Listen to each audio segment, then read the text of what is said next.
Julian Loki is the master of PXG and one of the top strikers in the world. He has a bunch of cool nicknames like the Prodigy and the Divine Sprinter, because even at his age, Loki is hands down one of the most dangerous strikers on the planet.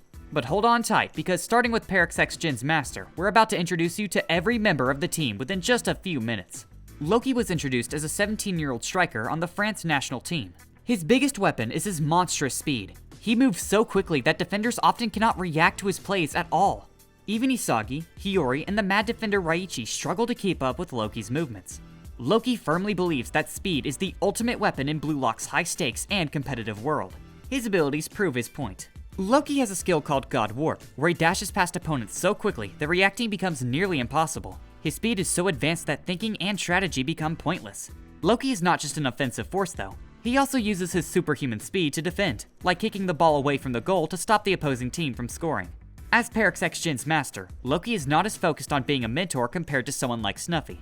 Some even think he's not the better teacher compared to Lavenho. This is because Loki's real goal in the Neo-Egoist League is not about training the Blue Lock strikers to become the best. His true goal is to awaken Charles' abilities through the league. Loki believes that once Charles matures, he will finally surpass Noah and take his place as the #1 striker in the world. But that doesn't mean he doesn't give the players any pointers. Loki openly admits that the two systems he built were created to determine which among Rin and Shido was the striker who had the ability to experiment with Charles' playmaking skills. For that to happen, every player on the team needs to improve too. Loki is good at analyzing the players in his team and giving them feedback. He knows exactly what they should work on to remain useful on the field and can deliver this feedback in a way that does not come across harshly. One thing is certain, and that is Loki is not stubborn or strict enough to withhold praise when he notices improvements in their plays. In some ways, Loki's goal is similar to Noah's true ego of awakening Kaiser so he can have a rival to help him develop his skills even more. Loki's focus, however, is on making Charles his own playmaker. Winning or losing to Bastard München does not matter to Loki. What he cares about is seeing Charles go through an evolution or a chemical reaction with one of the Blue Lock strikers. It was after Charles went through another awakening that Loki decided to step onto the field, even though he hadn't played throughout the Neo-Egoist League before. Most of all, Loki thought it would be fun. Maybe he did, but that changed after Isagi burned him with some harsh words that arguably carried some truth. Another important thing to know about PXG is its motto. While Bastard München values extreme rationality, PXG believes in being a singularity. Loki doesn't mind if they're being weird because, to him, that makes things more interesting. Even with his bold ideas, Loki has a strategic mind. PXG's system is split into two parts, and Loki combines them to compete with what Bastard München is doing. The first system is an offensive style designed specifically for Itoshi Rin. In this setup, Rin takes center stage on the field, with the entire team supporting him as a lone striker. Rin's abilities as one of PXG's main strikers are among the best in the series. Remember, he was already the top striker in Blue Lock during the third selection, and played a key role in the Blue Lock 11 formation against Japan's U20 team. What makes him even more incredible is how much he has evolved during the Neo-Egoist League. In the anime so far, Rin is known for his signature highly accurate curve shot. But now, he has developed the skills to pull off a spinning, mid-range shot which adds a whole new weapon to his arsenal. This makes his scoring options even more versatile and dangerous. The Rin of the Neo-Egoist League is at a whole new level. He can easily stop Kaiser, use both him and Isagi to create scoring opportunities, or do something completely unexpected, like stopping before scoring, even when he has a clear shot. His touch, speed, technique, and ability to read the game are so advanced that even Ness can't help but acknowledge him. Despite all this, Rin is still laser focused on defeating Isagi. Losing to him during the U20 match really hit hard, especially since Sai acknowledged Isagi instead of Rin, and it was Isagi who scored the winning goal. Rin is completely determined to crush Isagi and has poured all of his time and effort into preparing for the match against Bastard München so he can finally win. For Rin to accomplish that, he needs to reach the same state he was during the U20 match, when he completely went berserk. What Rin needs to enter that state isn't just technique, it's the mental pressure of having someone stronger to make him suffer or stand in his way. This is Rin's destructive impulse, and the key to unlocking his Destroyer Eyes. The activation requirements for Rin's flow state work like this. First, he must have a burning desire to bring out the best in his opponents and crush them right then and there, even if it means risking everything.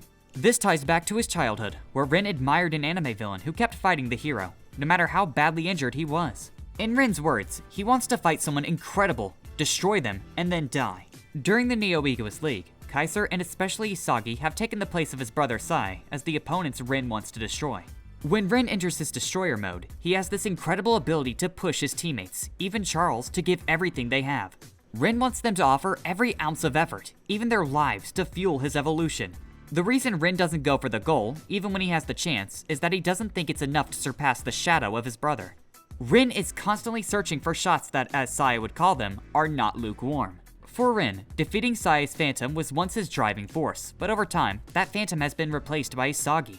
Now, Rin's growth is tied to his desire to surpass Isagi and prove he's the better striker. Quick timeout! Before we explain more about PXG's different systems, if you find this video extremely valuable, don't forget to hit that like and subscribe button. And as always, let's kick off! The Rin system wouldn't be possible without Nijiro Nanase, who plays as a left winger for PXG. You might remember Nanase from the third selection as the rare, genuinely nice guy, but this guy has some seriously impressive skills and hidden talents. Here's the thing, Nanase is ambidextrous. His whole life, he thought his right leg was his dominant one. But after training in the Neo-Egoist League, Nanase learned from Rin that he actually has the same level of control with his left leg. Even though this is a huge improvement, Nanase knows that just his skills won't be enough to survive in the Neo-Egoist League. Nanase knew he needed more to stay in the game, so he turned to Rin for help. He begged Rin to teach him anything, saying he'd do whatever it takes, offering everything he has to be part of the team and stay valuable. Since then, Nanase has become Rin's property, and trains according to Rin's guidance. As a result, Nanase's ability to use both legs equally well helps Rin play his game with more ease. Even though Nanase isn't the main star on the field, he's happy as long as he can be useful to Rin. And that's because Nanase knows that if Rin falls, he and the other players will go down with him. The Rin system also excels at creating 3v2 situations so Rin can easily bypass his defenders. The final key member who made all of this happen was Aoshi Tokimitsu. Tokimitsu is known for being a big guy with tons of muscle and nearly endless stamina. His strong build is probably the toughest among all the Blue Lock strikers, and of course, he's got the skills and techniques to make plays or help his team out. In the Neo-Egoist League, Tokimitsu has become a supporting player for Rin and a center midfielder for PXG. His solid physique still helps a lot, as he can block off the other team's passing lanes and create chances for his team to steal the ball. He struggles against Raichi though, who is pretty similar to him in terms of stamina and strength. One thing that hasn't changed is Tokimitsu's intense anxiety. Like Nanase, he can't really be happy even when Shido, who's on their team, scores a goal. They must make it so that Rin is the one scoring goals with their assists so their Neo-Egoist League rankings will go up. Charles Chevalier is a key part of the PXG system that focuses on Rin as the main striker. He plays as the team's midfielder and is a talented playmaker, which makes him the heart of PXG. As mentioned before, Charles is also crucial for Loki's goal to surpass Noel Noah.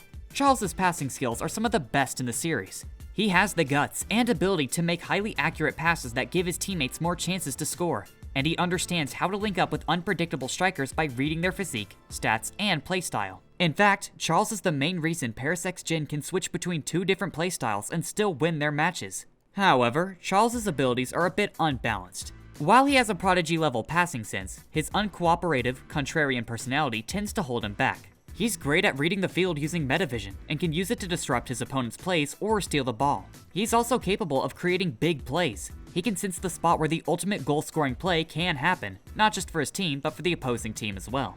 The biggest reason why Charles can do this is that he often tops metavision off with his unique eye type, which we can discuss in more detail in another video. So, if you're curious about that, you might want to check out this video where we talk more about Charles's eyes, and all the other eye types in Blue Lock. Going back, perhaps the most hype moment Charles has so far in the manga is his chemical reaction with Shido. You see, Charles has this thing called contrarian spot, which is coincidentally the same as Shido's feel-good spot. Those two coincided at the same time, and in a moment that not even Charles planned, they were able to create a reaction and take the lead. What's funny is that these two call themselves the ultimate pervy duo, because their styles fit each other so perfectly. Now, speaking of uncooperative tendencies, Charles has a contrarian personality where he tends to do the opposite of what's normally good or what other people say. A great example is his sick pass to Shido right before their chemical reaction, which looked like it was going to Rin, but then curved to go through his contrarian spot where Shido just happened to be. These contrarian passes are unpredictable for both teammates and opponents. But Charles executes these nasty moves with a mix of a bit of goal scoring and a lot of fulfilling his devilish desires in mind. Unfortunately, Charles' habit of giving up when things get boring or when his passes don't land is something even Loki has trouble controlling. Ryusei Shido is another main striker for PXG. Like Rin, he has a special system made just for him that makes full use of his incredible physical abilities and playstyle. We all know Shido from the Japan U20 team as the perfect partner for Itoshi Sei. In the anime, he's done so many crazy stunts and goals and is famous for his no-look goal, bicycle kicks, and other insane drive shot variations. However, during the Neo-Egoist League, those techniques have improved even further. As one of the main strikers of the team, Shido's goal-scoring abilities haven't deteriorated at all. He still has the same playstyle and personality that allows him to work well with a talented passer like Charles. What might surprise you though is that Shido is now willing to team up with Rin. He admits that he still dislikes Rin's personality and those stylish lower lashes, but he's working with them anyway. Shido's formation is completely different from Rin's. In his system, the team plays a very counter-attacking style and immediately goes for the counter-attack as soon as they get possession of the ball. Their quick movements and combinations are all necessary for Shido to score. However, there's a major strategy that can make this almost perfect system full of flaws, and that is to completely shut down Shido. And who could be more suited for this role than Kunigami, the very player who was once crushed by Shido?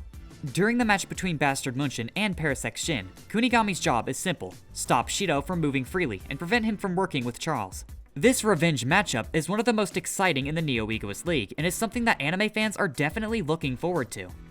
Tabito Karasu is a central midfielder for PXG, and he's one of the two players responsible for making the Shido-centered system work at its best. We all know Karasu is the analytical strategist who focuses on finding and crushing the weakest link on the enemy team. But during the Neo-Egoist League, this skill has evolved. Instead of targeting the weakest link, Karasu has learned to target the central player of the opposing team. He knows that if he lets them do their own thing, his team will get messed up, and for that to be prevented, Karasu has to be more than willing to crush his target, no matter how strong of a player they are. On top of that, Karasu possesses a signature eye type that works well in these situations. He is also confirmed to be capable of using metavision, which fits so perfectly with his analytical skills and good reading on the field. This allows Karasu to stop even the hardest to block shots like Isagi's 2-gun volley. What's more, Karasu has a high intellect and game sense that enables him to devise strategies on the spot so Shido and his teammates can move more easily on the field. His leadership during the U20 match still can be seen a bunch of times in the Neo-Egoist League. Karasu's metavision and his assassin eyes are also convenient for him to steal the ball, or limit the plays of opponents, which he usually does by targeting the playmakers. In fact, if you don't notice it, Karasu's movements, even without possession of the ball, all lead to a perfect game state that allows one or two of his teammates to shine and let them do their thing. Throughout the Neo-Egoist League, Karasu is shown to form good combinations with Charles. While they don't create goal-scoring plays like Charles and Shido, the Karasu-Charles duo is great at making creative plays that either set up a goal-scoring chance for their team or shut down the opponent's attempts by predicting the timing of their shots. Zontetsurugi is the second player PXG needs for the Shido-centered system to be as effective as possible. Honestly, Zontetsu's explosive acceleration is a perfect tool for the system's quick counter-attacking style. His speed is key, not just in attacking but also in helping PXG take possession of the ball. Throughout the Neo-Egoist League, Zontetsu uses his speed to mark opponents and steal the ball whenever he gets the chance. He even took his speed to the next level with his jet counter move. With just that skill, you could say Zontetsu is the core player for PXG's counterattacks. One example of the many possible sequences goes like this. First, Karasu steals the ball from the opposing team. Then, Zontetsu quickly follows up to grab the ball and burst past multiple defenders with his explosive acceleration. From there, he'll pass it to Shido or Charles so they can make their plays and score. Zontetsu's set of skills fit perfectly for counterattacks, which is a big plus for the team. But even though Zontetsu has improved so much in his skills department, he's still the same old Baka Zentetsu who's in need of a very large improvement when it comes to intellect. For example, he's confident enough to push up his glasses like a smart anime character while mistaking of course for full course. And to add to that, the reason Zontetsu chose PXG is because he thought France was the perfect place for smart people like him. Kento Shu is the only player from Japan U20 who decided to join the PXG during the Neo-Egoist League. He used to play as one of the wingers from his former team, but now, in PXG, he's stuck as a reserve player. Unfortunately, we haven't seen much of Kento using his skills and natural physical stats in the Neo-Egoist League so far. But that doesn't mean he hasn't had a chance to prove his value. Right now, Kento is worth 5 million yen, which is over $30,000. It's a shame we haven't seen much of him in the ongoing match between PXG and Bastard München because Kento's tall height and playstyle could really help with Shido's counter-attacking focus system. Especially since a lot of Kento's fans are hoping to see him at least substituted into the match against Bastard München. However, Kento's current value shows that even though he hasn't played much, he's still managed to prove his usefulness to some clubs in the Neo-Egoist League. I won't go too deep into Kento's strengths and playstyle here, but we actually made a video explaining every Japan U20 member in under 20 minutes. Including Shido and Itoshi Sei, so you might want to check that out. Renoir is one of the original members of PXG, and he's managed to keep his position throughout the Neo-Egoist League. As the goalkeeper for PXG Jin, Renoir is the last line of defense, responsible for stopping goals from the opposing team. Unfortunately, he's not one of the standout characters in the league. He's had a few moments where he failed to block powerful shots like Isagi's 2-gun direct volley and Kaiser's Kaiser Impact Magnus, but these aren't exactly his most exciting moments to begin with. Gabon is one of the defenders of PXG Jin. You might find his name and the names of other international PXG Jin players confusing due to the differences in translations across various sources. But Gabon, or as some call him Gabon, remains a crucial member of PXG Jin. So far, we've seen his defensive plays shine during their match against Bastard München. Gabon is good at supporting the other defenders and making sure that he's in the right position just in case the opponents break through his teammates easily. His defensive skills are surely top-notch, but of course, they're not bulletproof, as players like Isagi can force their way to pass through him. On top of that, Gabon has no problems transitioning into offense and was once seen setting up the ball for Charles to make a play. Choppa is another defender for PXG Jin. He has a solid character design and appeared enough in the manga to lead some fans to theorize he could be one of the new generation World 11, like Itoshi Sai, Kaiser, or Lorenzo. But so far, that theory doesn't hold up. Throughout the Neo-Egoist League, Choppa is shown as one of the team's key defenders. He's good at working with other defenders to shut down the opponent's attacks. However, like Gabon, Choppa doesn't have any huge standout moments, like making a last-minute block at a crucial time. Michelin is another great example of a defender who has the qualities of an international level player, but is unfortunately undervalued by the author. During the match with Bastard München, Michelin is seen working closely with Choppa and Gabon to stop the opposing team's attacks. As a starting defender for PXG Jin, his skills are top-notch, but for whatever reason, this Michelin guy can't cook. You might not remember Haruhiko Yuzu, but this player originally came from Blue Lock and is one of the new reserved members of PXG Jin. Yuzu was part of the third clear team, alongside players like Otoya, Karasu, and Yukimiya. He wasn't part of the Blue Lock 11, and he didn't make it as a substitute player either. However, considering he survived Blue Lock this far, he's not exactly bad. Unfortunately, he hasn't been shown to be highly valuable either, as he hasn't played in any of PXG Jin's matches, and no clubs made bids for him before the match between Bastard München and PXG Jin. Akira and Doji also falls in the category of those characters who have good designs and at first seem to be building up as a major character. But they're not even given that much screen time at all. All we know about Indoji is that he was part of the 4th clear team with Nanase. Like Yuzu, however, he didn't make it as a starter or substitute player for the Blue Lock 11, and he wasn't able to play in PXG Jin's match against Bastard München. To make things worse, Indoji also wasn't included among the 35 Blue Lock players or Japan U20 players who received a bid from any international clubs. There are more PXG Jin players mentioned throughout the Neo-Egoist League who are important for both the Ren and Shido systems to work. But unfortunately, they're not so important that the author will go out of his way to draw them. For example, players like Debussy, Pusan, and Ohana are crucial parts of the Ren-centered system. However, when PXG Jin changes their formation to suit Shido's playstyle, they're substituted by Dominique, Kuzan, and Kukuran. And that's a wrap on every PXG Jin member in the Neo-Egoist League. Now that you know about Loki and the unique systems of PXG Jin, you need to learn more about their rival, Bastard München, and the other Neo-Egoist teams. Luckily, we have plenty of videos explaining every team in Blue Lock, so click these videos on your screen now.